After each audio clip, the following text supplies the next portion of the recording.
इस फिल्म की शुरुआत होती है दो बच्चों को दिखाने से जो काफी अच्छे दोस्त होते हैं। इनमें लड़की का नाम क्लेयर था, लेकिन वो अपनी दोस्त से बड़ी होती है। क्लेयर और उसका दोस्त कैंडीज की शॉप के बाहर रुकते हैं ताकि वो अंदर से कुछ कैंडीज ले सकें जो खाने का उनका बहुत दिल कर रहा था। क्लेयर अपने दोस्त को कहती है कि अब मैं अंदर जाऊंगी और कैंडीज खरीदूंगी, तुम भी चलो खरीद लेना तुम भी। ये सुनकर उसका दोस्त बड़ी मासूमियत से कहता है, मगर क्लेयर मेरे पास तो पैसे ही नहीं है। इस पर क्लेयर कहती है, कोई मसला नहीं, हम ऐसा करते हैं, कैंडीज चोरी कर लेते हैं। तुम ऐसा करो, अंदर जाकर शॉपकीपर का ध्यान भटकाना, तब तक मैं कैंडीज चुरा लूंगी। क्लेयर का ये प्लान सुनकर उसका दोस्त काफी डर जाता है क्योंकि उसने आज से पहले चोरी नहीं की थी। क्लेयर उसे कहती है कि इतना मत सोचो, तुम्हें बस अंदर जाकर गुम होने का नाटक करना है। तुम उसे कहना कि मेरे डैड मिल नहीं रहे। इस पर शॉपकीपर को लगेगा कि तुम गुम हो गई हो और वो तुम्हारी मदद करने आएगा। जब तक तुम उसका ध्यान भटकाओगी मैं कैंडीज चुरा भी चुकी होंगी। अब उसका दोस्त ना चाहते हुए भी क्लेयर की बात मान लेता है, कहता है कि ठीक है, मैं ऐसा करने के लिए तैयार। वो कहती है कि काम होने के बाद हम यही मिलेंगे। जिसके बाद दोनों अंदर जाकर सब कुछ प्लान के मुताबिक करते हैं और क्लेयर कैंडीज चुरा कर बाहर आती है। वो एक जगह पर खड़ी होकर कैंडीज खाने लगी, पर तभी उसे एक अंधेरी वाली जगह से आवाज आई। क्लेयर ने पूछा कि वहाँ कौन है, लेकिन आगे से कोई जवाब नहीं आया। अब उसे अपने दोस्त का इंतजार करते हुए काफी देर हो गई थी, लेकिन वो अभी तक नहीं आया था। इसीलिए अब क्लेयर खुद शॉप के अंदर चेक करने जाती है, पर वहाँ उसे अपना दोस्त नहीं मिलता। उसने जब शॉपकीपर से पूछा कि मेरा दोस्त कहाँ है, तो उसने जवाब दिया कि उसे तो आकर उसके डैड ले गए। जो सुनकर वो हैरान रह जाती है क्योंकि ये मुमकिन नहीं था, उसके डैड तो यहाँ आए ही नहीं थे, तो फिर उसे कौन ले गया। और बस इसके बाद से क्लेयर के दोस्त का कुछ पता नहीं चल पाया। हम जान पाते हैं कि इसी तरह और भी बहुत सारे बच्चे शहर से लापता हुए थे। अब इस सब के पीछे जिस आदमी का हाथ था, यानी कि किडनैपर जो बच्चों को अगवा करता था, उसे पुलिस ने पकड़ लिया था और 25 साल की सजा भी सुना दी गई थी। जिसके बाद हम सीधा 25 साल के बाद का टाइम देखते हैं, जहाँ क्लेयर अब बड़ी हो गई है और उसके साथ उसके दोस्त के डैड बैठे हुए थे जिनका नाम बिल था। वो आज भी अपने बेटे को बहुत याद किया करते थे। वो अपने बेटे को ढूंढना चाहते थे क्योंकि उनका मानना था कि मेरा बेटा अभी जिंदा है। क्लेयर अब ब्रॉडकास्टर का काम करती है, जिसका रेडियो पर एक छोटा सा चैनल है, और आज क्लेयर की दोस्त को लापता हुए 25 साल हो गए हैं। बिल उससे मदद मांगता है कि तुम अपने ब्रॉडकास्ट चैनल पर मेरे बेटे के बारे में बताओ ताकि तुम्हें सुनने वाले लोग मेरे बेटे को ढूंढने में मदद कर सकें। जिस पर क्लेयर कहती है, आई एम सॉरी अंकल, मगर मैं ऐसा नहीं करूंगी क्योंकि उसका मानना था कि अब उसका दोस्त कभी नहीं मिलने वाला। बिल कहता है, मगर कैसे भी करके मुझे अपने बेटे को ढूंढना है, मुझे तुम्हारी मदद चाहिए बेटा। इस पर क्लेयर कहती है कि हाँ अंकल, मैं वैसी मदद कर दूंगी आपकी और हम उसे ढूंढने जरूर जाएंगे। फिर बिल क्लेयर को अपने एक दोस्त से मिलवाता है जिसे इस पूरे इलाके के बारे में काफी अच्छे से पता था क्योंकि वो पिछले काफी टाइम से यही रह रही थी। अब हम कुछ लोगों के इंटरव्यूज देखते हैं जिनमें टाउन के पुराने लोग और डिटेक्टिव शामिल थे। एक सीनियर डिटेक्टिव बताते हैं कि मैंने 25 साल पहले इस केस पर काम किया था। ये काफी संगीन केस बन चुका था क्योंकि एक के बाद एक बच्चा टाउन से गायब होता जा रहा था। ये बात सबके लिए हैरानकुन और परेशानी वाली थी क्योंकि ना तो बच्चे जिंदा हालत में मिलते और ना ही उनकी लाशें मिला करती थी। इस वजह से टाउन में एक दहशत सी फैल गई और सब लोग डरे सहमे रहने लगे थे। अब बिल अपने साथियों के साथ अपने बेटे को ढूंढने के लिए छानबीन शुरू कर देता है। उसे ढूंढने वो आती है मोड़ पर। मोड़ दरअसल ऐसी जगह होती है जो पूरी तरह से सुनसान और खाली मैदान होता है, पर यहाँ इनके साथ क्लियर नहीं आती जो डर रही थी क्योंकि बचपन में जो उसके साथ हुआ उसका डर खौफ आज भी उसके दिल में था। अब क्लेयर उसे सीनियर डिटेक्टिव के पास जाती है जिन्होंने 25 साल पहले इस केस पर काम किया था। क्लेयर उन्हें बता देती है कि बिल अपने बेटे को मोड़ पर ढूंढ रहा है। ये सुनकर डिटेक्टिव हैरान और परेशान हो जाते हैं क्योंकि उन्हें समझ नहीं आ रही थी कि आखिर बिल ऐसा क्यों कर रहा है, क्योंकि 25 साल पहले वो मोड़ की छानबीन कर चुके हैं लेकिन वहाँ उन्हें एक भी बच्चा नहीं मिला। बच्चा तो क्या, वहाँ तो बच्चों की किसी चीज का नामो निशान तक नहीं था। अब क्लेयर बिल के घर चली जाती है जहाँ वो खिड़की से देखती है कि बिल के साथ कोई आदमी है जो लॉकेट से कुछ कर रहा है। वो जब अंदर आई तो उसे पता चलता है कि ये आदमी एक साइकिक है, यानी जिनके पास ऐसी खूबियाँ और पावर्स होती है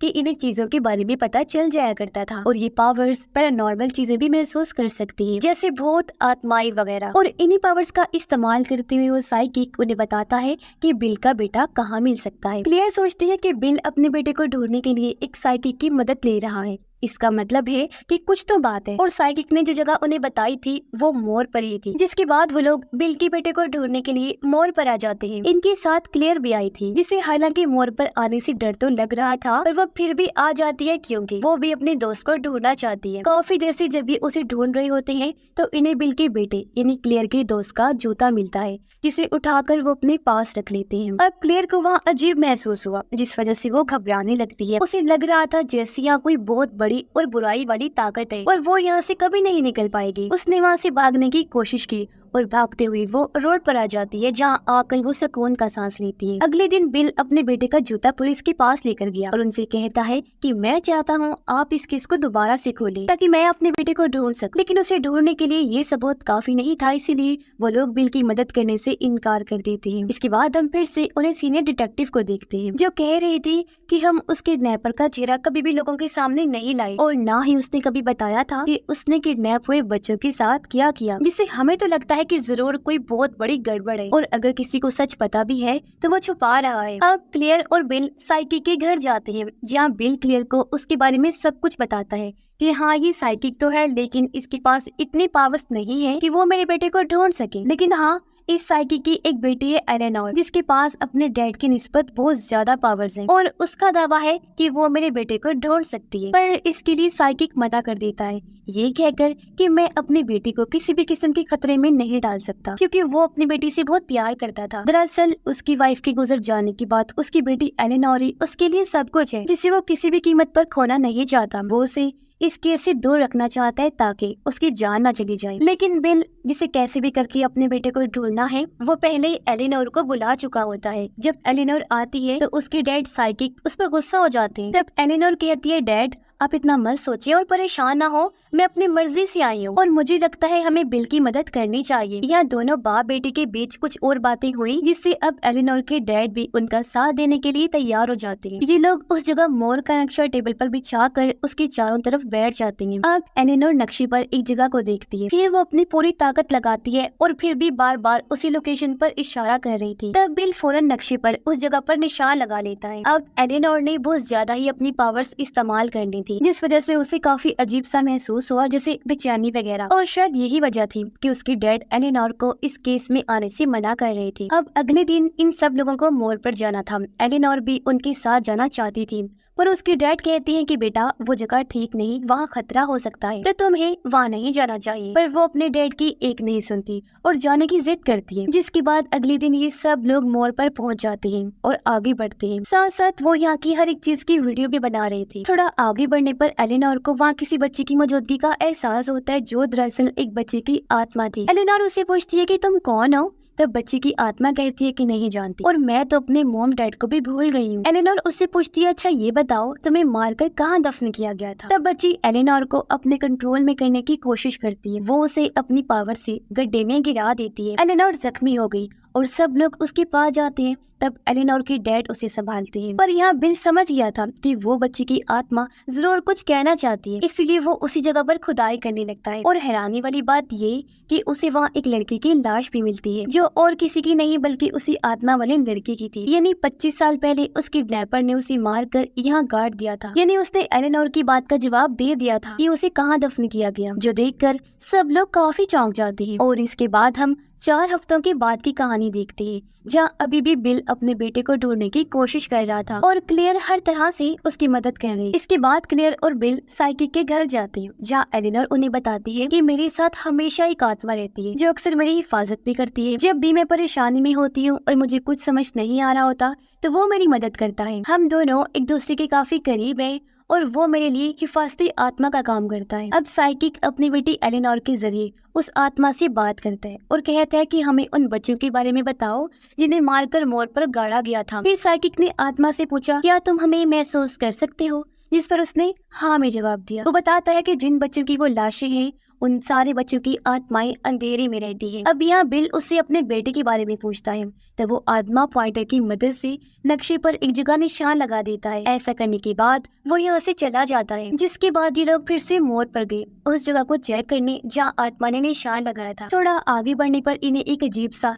लंबा सा पत्थर दिखाई दिया, जिसके ऊपर अजीबोगरीब दायरे बने हुए थे। जिसके बाद वो फिर से आगे बढ़ते हैं पर तभी यहाँ बारिश हो गई और ये लोग आगे नहीं बढ़ पाते, इसलिए वही टेंट लगा लेते हैं। एलेनोर उन सबको बताती है कि मेरी दोस्त उस आत्मा को यहाँ मोर पर आना बिल्कुल भी नहीं पसंद, क्योंकि जब भी वो यहाँ आता है उसे अजीब महसूस होने लगता है, जिसका मतलब है कि यहाँ कुछ ऐसा है जो उसे बिल्कुल नहीं पसंद, यानी कि कोई ऐसी ताकत है, चीज है, कुछ ऐसा है जिससे वो भी डर रहा है, हालांकि वो खुद भी एक आत्मा ही है। जब सारे लोग एक साथ बैठकर बातें कर रही थी तो बिल टॉयलेट करने टेंट से बाहर जाता है, जहाँ तभी उसे कोई दिखाई दिया जिसका वो पीछा करने लगता है, पर तभी वो दलदल में गिर जाता है। लेकिन ठीक टाइम पर यहाँ बिल की दोस्त आ गई जो ऐन वक्त पर उसे बचा लेती है। बिल उसे भी बता देता है कि मैंने यहाँ किसी को देखा है, इसलिए दोनों उसे ढूंढने चले जाते हैं। उधर टेंट में साइकी काफी घबराया होता है, क्योंकि बिल की वजह से उन सबकी जान खतरे में पड़ सकती है, क्योंकि ये जगह मशहूर थी कि मॉल खतरों से भरा हुआ है। तब साइकिक अपना मूड फ्रेश करने के लिए बाहर चला जाता है,